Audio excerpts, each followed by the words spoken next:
All right, and welcome into Morning Brew with Jaffe and Razor. We're coming to you late night. We're not fooling, but it's April Fool's Day. Boston Bruins lose to the Washington Capitals at home. Score was 4-3. Game that turned out to be better than I expected it to be. I will fully admit, Razor. I don't know about you, especially when the Bruins were down 2-0. But we'll get to that in a moment. Bruins now winless in 9. Morning Brew with Jaffe and Razor, proudly presented by our lead sponsor, Fazenda Coffee Roasters out of Dedham. Whether you are running a cafe or a bakery or just want a great cup of coffee at home, everybody knows by now. Go check out fazendacoffee.com. Fazenda Coffee Roasters, they've got you covered with every type of coffee you could want. Light roast, medium, dark roast, whole bean, ground, whatever you want. Even the special morning brew blend, which is crafted for Bruins fans and perfect for your morning brew. Check out fazendacoffee.com/morning brew, or if you just don't want or if you don't want morning brew stuff, fazendacoffee.com will take you there. Great website, great people, fazendacoffee.com. Razor, I will fully admit, I have already taken I didn't go with the tincture with melatonin in it because I'd be falling asleep. I'd be yawning more than you ever did on a morning brew, Jaffe and Razor. But I've taken mine already because I'm looking forward to getting to sleep. I've had a long day. We'll get to Sunset Lake CBD in just a moment. So I'm feeling good. First of all, how you doing, bud? We haven't done a show since a couple of days. You've been busy with college stuff. I was at NHL Network. We didn't do a show after the Detroit game. A nice effort there. We're not even going to talk about the roadie that ended 0-5. But how you doing after watching the Bruins take on the Washington Capitals, the Ovi-led Capitals? Yeah, good. I did yawn, just for everyone's sake. I was yawning in the hallway on the way out of the garden tonight. I caught myself. I'm like, oh, perfect. Is that early yawn for you? Do you normally yawn? You're a yawner, though. I yawn. I yawn. I do. Did you ever yawn while playing? Oh, and I used to yawn when I was nervous too, or I do. Yes. I guess I do. I never have a reason to get nervous anymore, unfortunately. But when I get nervous, I yawn. So I used to yawn a lot in dressing rooms. Before that's games. Not abnormal. Yeah, I would do that too. I'm not a huge yawner. I'll say that, and I'll be yawning all the time. But all right, well, I'm a yawner. I did do it in the hallway on the way out of there, even though it was a decent game. I have a hard time. I just have a hard time getting excited or being. Yeah, I was on Ovi watch tonight. That's it. I was waiting for him to jump over the boards. I was excited for Ovi tonight. Good effort by the Bruins. Again, another night of they just don't have enough. David's doing his thing, boy. I can't applaud him enough for his season, for his leadership and his go. And but he beyond wasn't that, great they in the just first. don't have enough. He wasn't great in the first, and he took bad penalties again. Yep. And he admitted it post game, which I talked about that on our post game show, Razor, on Nesson, and I think that's incredibly important. It's not that he didn't, look, you're going to make mistakes, etc. But I didn't feel like he had jump in the first. By the way, the whole team didn't really have a lot of jump in the first. They were okay early on. They were okay. But then they kind of did the Bruin thing where they gave up the shorty, and he was on the ice for the power play, the shorty. But he also took a bad penalty in the O-zone, and he marked it, meaning he talked about it, and I think that's important. And he rectified it with his effort in the second and third period, I felt.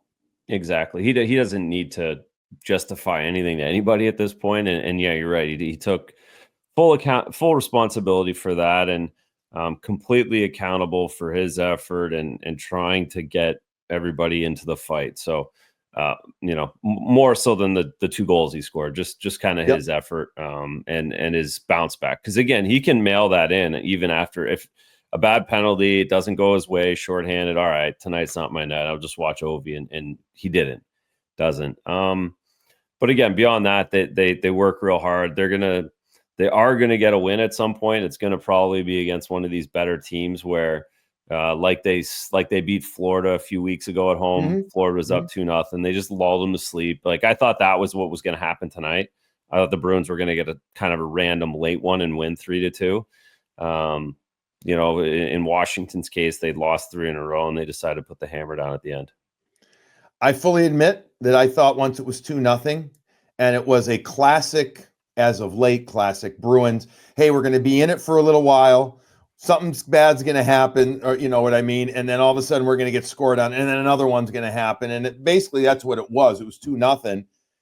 I thought it was going to be a 4-5-1 type game, Razor. I did. So I will tip my Morning Brew hat towards the Bruins and say, good effort, second and third period. That doesn't make anything okay. It is what it is. Okay, I get it. And we hear from a lot of fans on social media, right, about how the more they lose, it's actually okay because the better draft position they potentially have. You still don't want to go down that road. I don't. But, okay, if that's the end result and they get a higher pick, it is what it is. But at least I felt like this was a much better effort, much more determined effort, much better. The second periods have been lousy, and this was so good, right? This was so good, especially led by the middle stat line. We can talk about them in just a minute. I think the other positive I took out of this, I thought was the play of Jeremy Swayman in the second and third period. And I don't know, I felt like I needed to see that. I really did. I felt like I needed to see those kind of saves that he made. By the way, I don't fault him on any of the goals in the first period. Do you? I mean, that was a great shot by Dowd. Am I missing something there? I mean, that was a 2-on-1, Shorty. He smoked it. He was a right shot from the inside arc. You tell me. Am I right? Am I wrong about either of the goals? No, he ripped that one. Listen, Sway's my only issue with that is there's been a lot of those. And again, you're talking the Dowd goal. So like a lot of down the wings, over the block or over the glove. And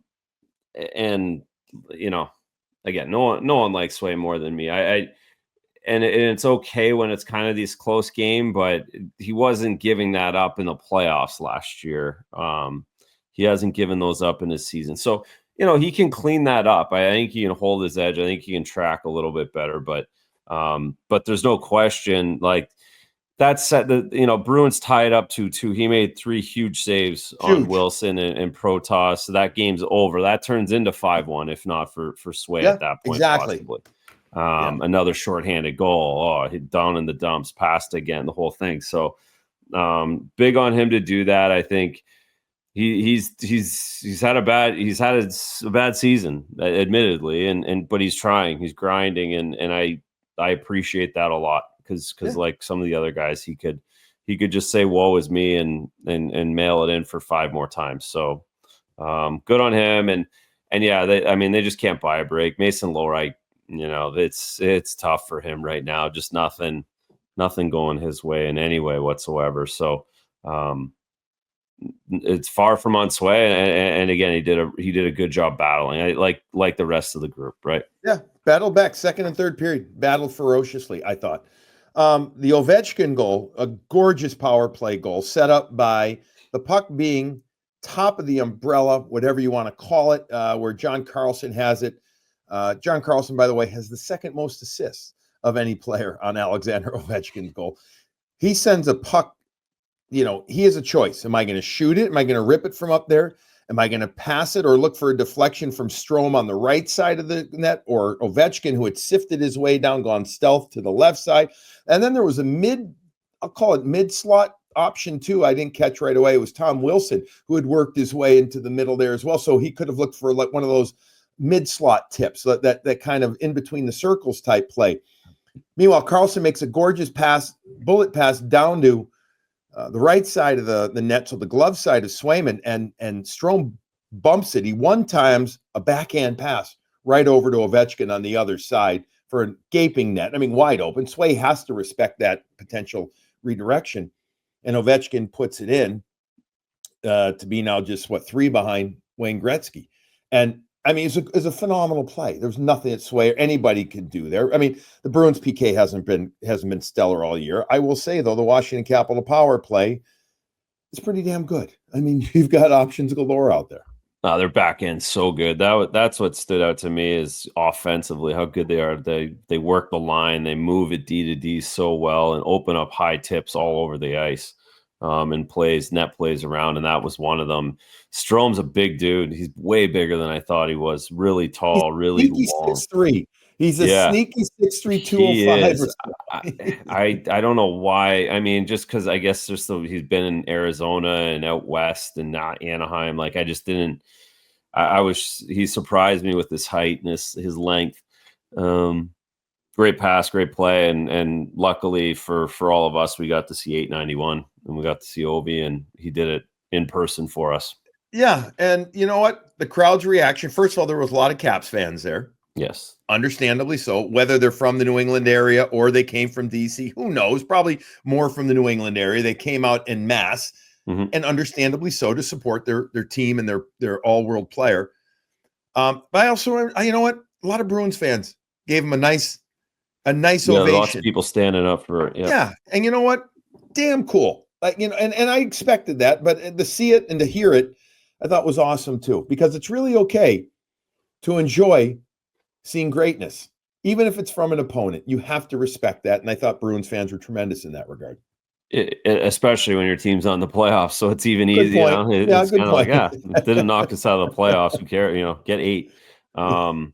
So now again, there was a great buzz in the building with him in there, and I think everyone there, if they were hockey fans, Bruins fans listening to this show that were there to see Ovi and have him do something cool and appreciate all the stuff he's done for the league. I love seeing him score because I love the youthful exuberance that still comes out of him, albeit he's almost 40, doesn't act like it.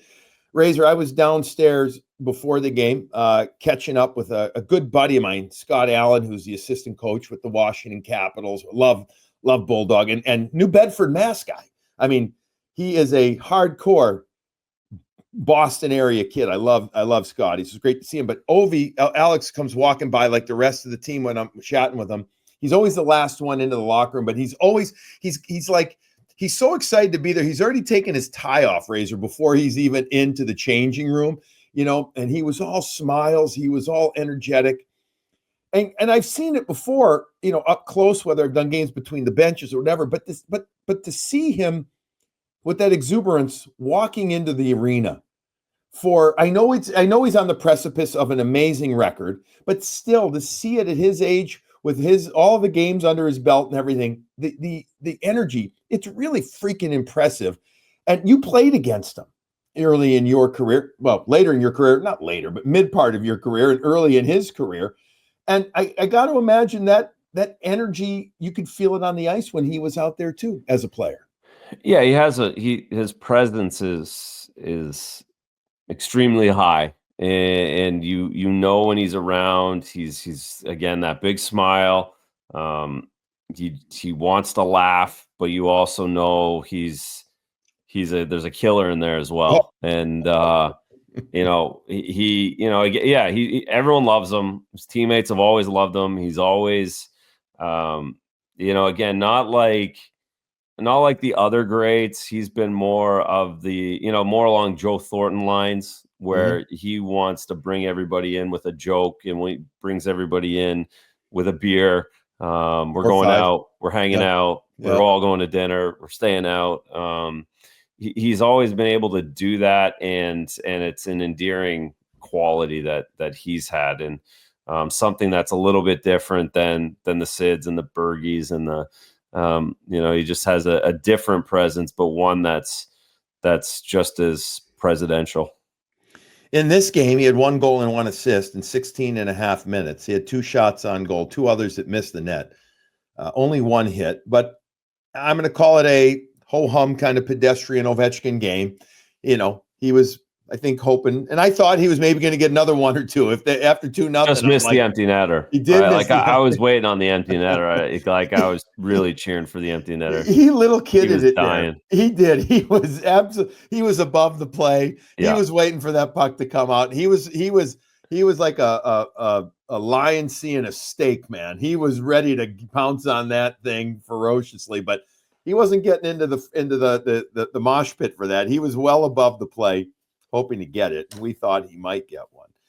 Very early in the NESN telecast, my friend, I caught it at the end. You know how it is. I listen, the earpieces in and out, whatever. Then I hear you talking, but then I there's didn't realize chaos up there. they had video of it, of you going against Ovi. So I think this is a perfect time to relive once or twice, perhaps, that Ovi scored on you and your experiences of playing against him. And you seem to remember it well in the telecast.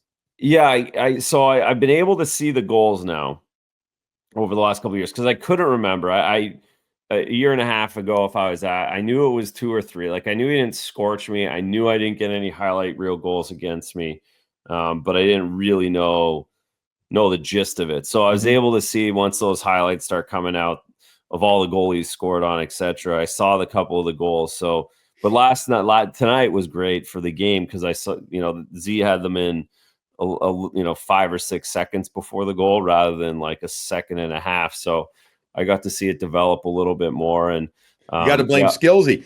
Oh yeah, well Skillsy's fault. Like that one's a joke. I stop a breakaway, then I stop. Wait, set it up. Set it up. Who are you playing for and when was it? And so all three of the goals Ovi scored with, and they had it. P-Dub broke it down. So 30 shots, 3 goals. Like I had a 90% save percentage against them. So I'm going to take that one to the bank in a big way for sure. Okay. Proud moment. I like it. And then, but no, the second goal, the one he gets me on a one-timer. So he does get me on a one-timer in Toronto one afternoon or one night. The other 2 are in Washington when I'm a Leaf. And the one is like Skillsy's just, no wonder my career. So I had stuck with him for 5 years, and you can see why. He got so much better after he left Toronto. And like I stop a breakaway.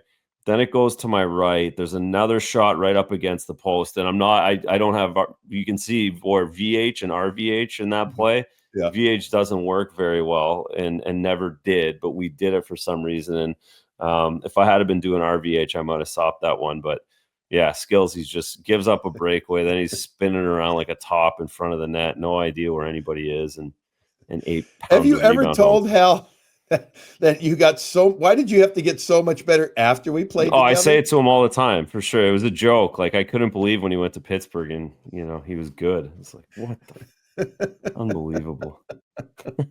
How does he answer you when you say that? No, he knows it. He knows it better than I do. He laughs. He fooled everyone for 15 years. Oh, hey, what a wonderful career he put together. Amazing stuff. Have you ever been on the bench or one in the ice that you can remember Ovi running over a player when he was, when he was younger, he absolutely throttled guys, absolutely hammered them.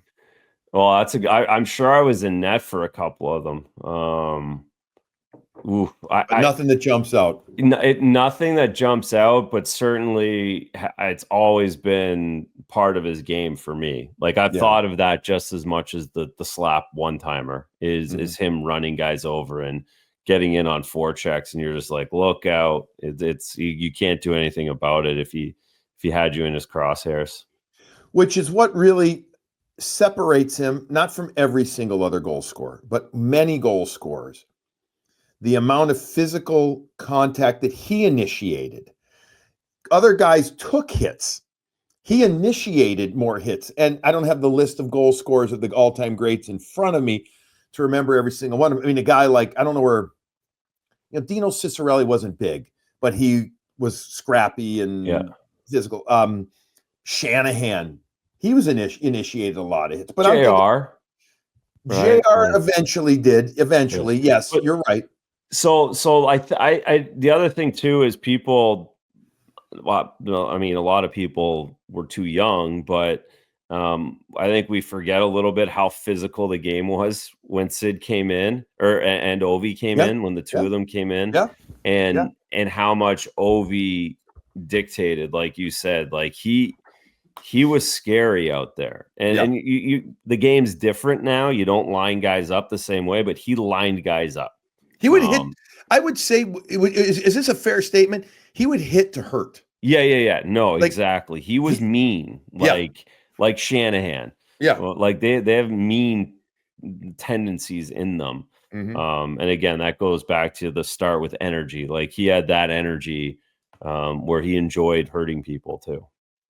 Speaking of hitting to hurt and energy, fair to say that our Apex most Yeah, entertaining moment of the game. I mean, there's some great goals and whatever, but the fight between Dylan McElrath and VL, they did awesome. Jeffrey VL, I mean, had it timed at 59 seconds. I mean, seriously, I wanted to puke after watching Yeah. that. I mean, you want to talk about core strength, arm strength, leg strength, and these guys each got in good stuff. I would you agree? Call it the Apex most entertaining moment? Yeah, without a doubt. And it was like, especially Viel having to handle the big fella for 59 seconds.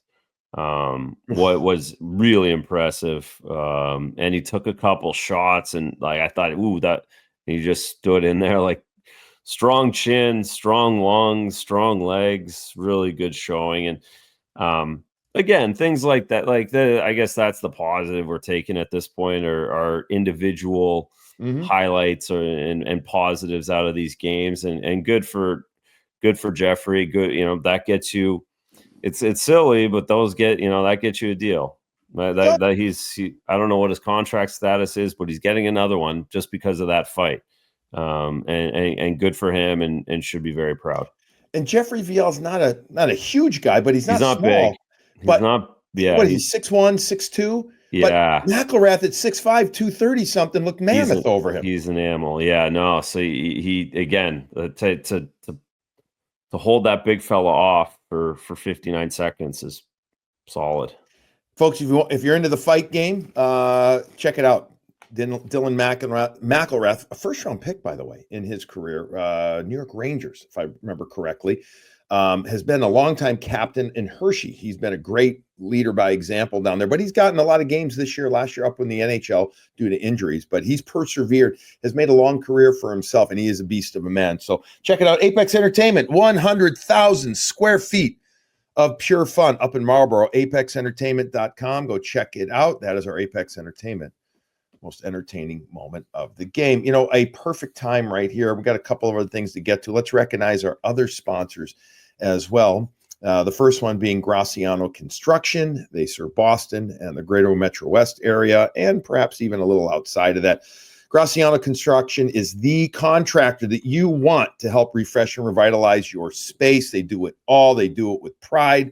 They do it with respect. GracianoConstruction.com, or call them at 508-330-7589 to discuss what you are looking to do at your house, your apartment, your townhome, whatever you got. Doug Graciano, his brother Andre, and the rest of the crew are fantastic. They listen to what you want, not what they want to do. GracianoConstruction.com. All right. And as I said, I've already taken my Sunset Lake CBD product right before I was able to jump on with you and RC. I'm looking forward to getting some good rest after a travel day today. Came back from the NHL Network, and I've got an early morning tomorrow. So, Razor, I took my good night sleep tincture. Not the one with melatonin, though. If I took that one out, you'd be doing a show solo. You just would be, partner. I'd be speaking like Steve Carell from whatever that movie was, Bruce Almighty. I'd be out. My tongue would be down to the side. But it's great stuff. Sunset Lake CBD. They're out of northern Vermont. They grow, harvest, and ship all of their craft CBD, all their products directly from its farm up in northern Vermont, straight to your door. So you don't need to go to a store. You can skip lines wherever you are, and you can get some of the best products out there. And they've got all types of products. Razor, you like the sleep stuff and the relaxed stuff as well, as do I. Gummies and tincture. They've got stuff, topicals, to help you relieve some sore muscles, or also help rehydrate dry skin. It's perfect. Their CBD topicals are perfect if you're a hockey player, somebody that works out, whatever. Give them a try. They've got so many different products, folks. Go on their website, sunsetlakecbd.com. Use the code BRU20, BRU20, for 20% off your first order. And also, remember, $75 or more at Sunset Lake CBD will ship the stuff to you for free. They got great products. We've been thrilled, Razor, having them, like all of our sponsors, but they've been a great late season addition. And sometimes you need to relax, de-stressify a little, if that's a word, de-stressify. And especially this season has been a little tough.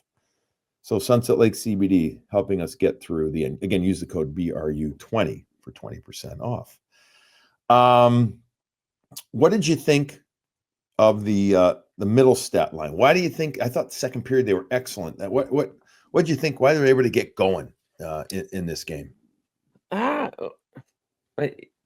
don't know if there's one thing. I think Middlestat, of course, he's the one that drives the line from the middle of the ice. I thought he was holding onto the puck a little bit longer. He was trying to take people on in a offensive type way and getting to pucks. And again, I think it's tough because again, we're not seeing the full picture, but I think he does back off D in the league just enough. He's one of those ones who's going to get a little bit of space when he has the puck. One of the few guys in the Bruins lineup that could get that or can get that. So I think it started with him, and I think it's kind of because he gets a little bit of extra space. And we've talked about Lettieri a few times on the show where he was good. Yeah, he just gets it. He's been a pro a long time. He is going to try his absolute best every time he's on the ice. And in these kind of situations at this time of year,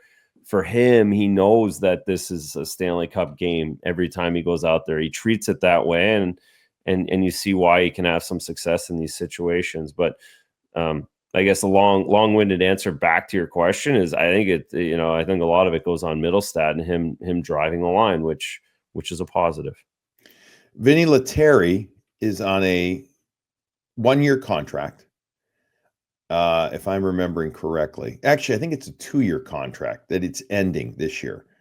I think I've got it right. At the NHL level, it's for the league minimum of $775, and in the minors, Puckpedia, the new go-to site, has him at $550 in the minors. So his contract's up at the end of this year.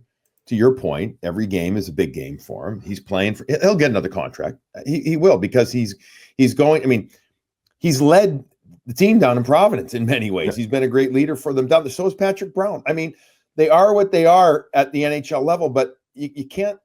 You got to at least admit, like, they're busting their asses up here. They're doing their part that they can. I mean, that's what it's about. And so Vinny Lettieri with a nice showing.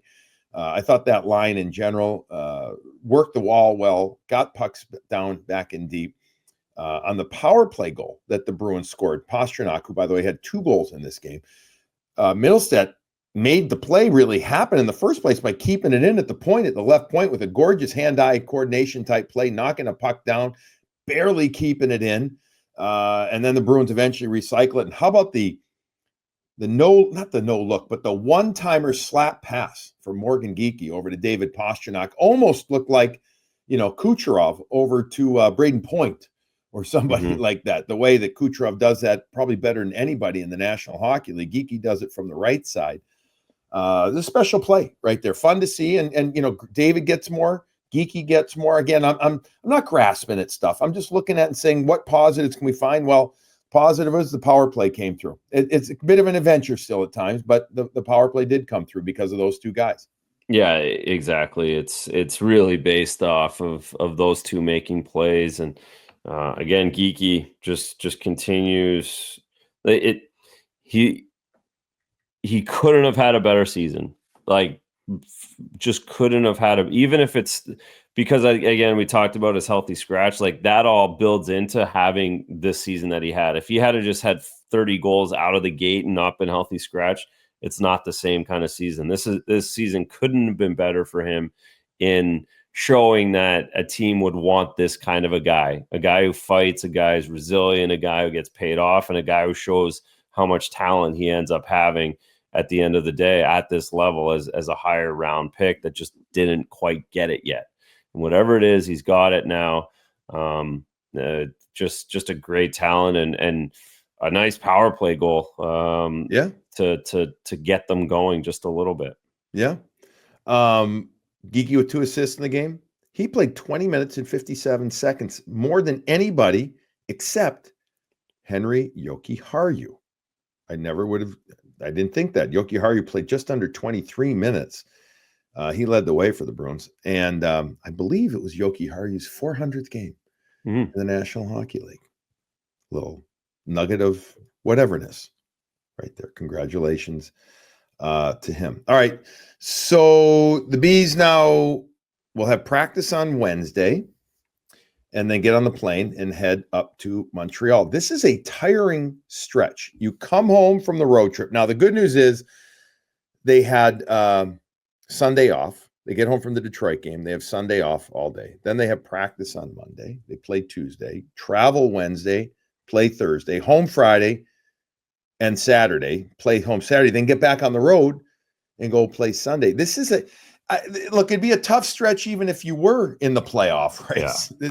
This is an incredibly, the on and off the planes. And yes, I know that they travel well and it's nice. We've been there for years. We've all done it, et cetera, but it's still tiring as all heck at times, Razor. This could really be a very tough stretch because this is where the mind now really controls the body. It says like, okay, uncle on these, and you're playing, you're playing a team in Montreal who's got a lot to play for. They do. Mm-hmm. And that's going to be a festive atmosphere up there. And then you've got Carolina at home, who's a team you don't match up great with. And then you got to go back on the road to Buffalo to a team that last few times you played them, they've taken it to you. No, it's a tough stretch. I mean, the poor equipment guys and the trainers, it's even worse on them. That's true. How much work they have to do here over the last 3 weeks. Montreal is going to be difficult. The energy is going to be through the roof up there. It has been a long time that this time of year Montreal was better than Boston in the standings, and they're going to revel in it up there. Mm-hmm. There'll be a lot of talk on that. And then the back-to-back travel, and they stay out on the road to the rare Eastern Conference road trip where they're in Buffalo and Jersey. Oh, that's right. After that, Jersey. Yeah, so they stay out on the road. So it gets even, they got to stay in Newark for 2 more days. So it's more frustrating. Again, they're Carolina, I kind of look at that like they're going to win that game. That seems like one where Carolina's in Saturday night. You could just find a way to squeak one out. Montreal might get their antenna up in a big way. Montreal and Boston, it doesn't matter where anybody is in the standings. That's always a big one. So I do feel like they're going to get a win because of how hard they're playing. It's just going to be one where they sneak up on teams. And again, great effort tonight, effort wise. It's just they just don't have enough, right. And that's what it is, folks. Same theme. Last thing I want to get to wrap up the show. I was surprised that Fabian Lysell was scratched. I did not expect that. I thought he was going to play. I actually talked to him this morning for just about 3 or 4 minutes. First chance to really meet him. He said he felt great. He was looking forward to, he had the day off like the rest of the team did on Sunday, hard practice on Monday, he said, but he felt great. He was looking forward to it. I don't think he knew at that. If he knew at that time, he didn't give off that he wasn't playing, because after morning skate, when Coach Sacco was asked about lineup, Joe said, Viel might play. He might play. He might be in. We haven't that. So there was no indication. Maybe they had already made up their minds. I don't know, but there was no overt indication.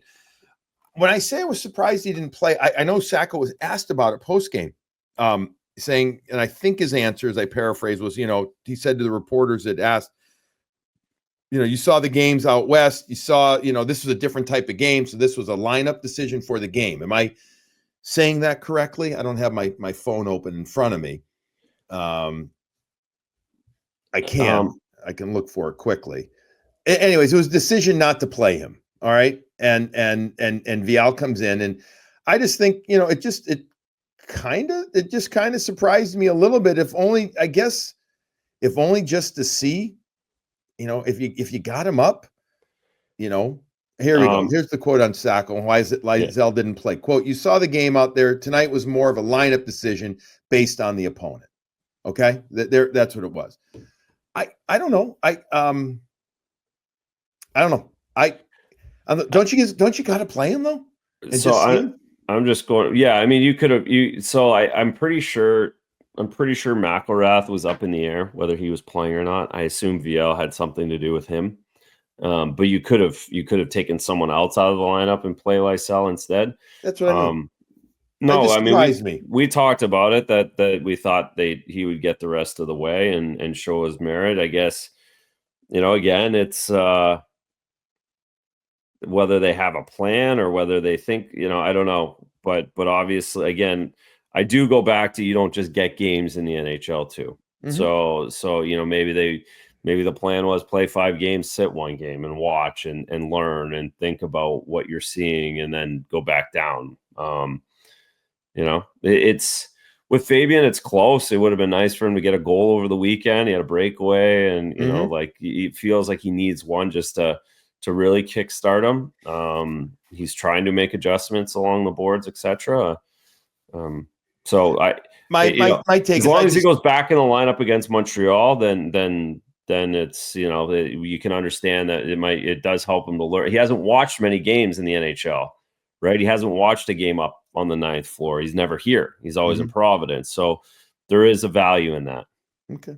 Well, again, the direct quote was this, so I have it right. You saw the game out there. Tonight was more of a lineup decision based on the opponent. I've said all along, though, just play him, see what you got, but they took a different tack to this one. We'll have to wait and see if he ends up playing against the Canadiens. I'm going to guess that he will play against Montreal. All right, that's going to wrap up this show. Razor, you and I will do one after the Montreal game. I think we'll have something to talk about up there. As you said, those games are always something fun. So that'll be after Thursday night's game that Razor and I and RC will join us, and we talk about the Boston Bruins and the Montreal Canadiens. Thanks to all of our sponsors, Fazenda, Graciano, Apex, and Sunset Lake CBD for helping make this show possible. Thanks to you, Razor. Thanks to RC. By the way, congratulations to Ryan Leonard as well, a kid from BC that Razor and I both covered for the last 2 years, made his NHL debut with the Washington Capitals. Actually had a nice debut. No points, but 14 and a half minutes or so. Played pretty well. Was instrumental, I think, on their fourth goal, where he helped get the puck. No, third goal. Beg your pardon. Third goal. The Strome goal. They gave him a lead. It's helped. He retrieved the puck a couple of times and went low to high with it. So congrats to him signing his contract and making his NHL debut. Folks, we'll talk to you after Thursday's game. Everybody hang in there and keep enjoying your coffee.